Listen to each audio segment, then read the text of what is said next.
There's a rhythm here, born of chaos, but never out of step, and where silence is rare, but stillness can be found, where shrines sleep beneath steel, and time bows quietly between footsteps. This is Tokyo, and this is the window seat.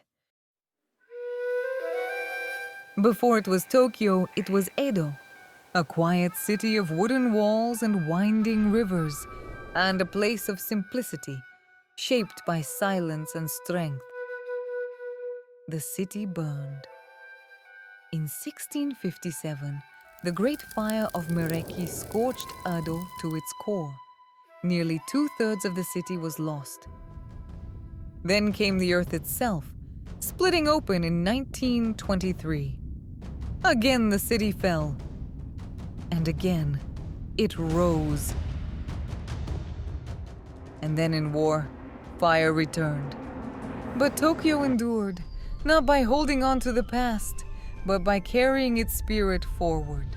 From the earth that once trembled, Tokyo now ascends, bold, bright, unstoppable. From the ashes of war and quake, Tokyo accelerated into the future, faster than anyone imagined. Every fall gave birth to reinvention, and today, the city stands resilient, reflective, and alive.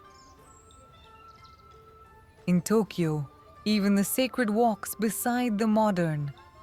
The red gates of Nezu Shrine still stand, a quiet guardian of the old world, framed by the rhythm of a new one. Tokyo no longer just rises, it breathes, moves, whispers, dreams between alleyways and asphalt.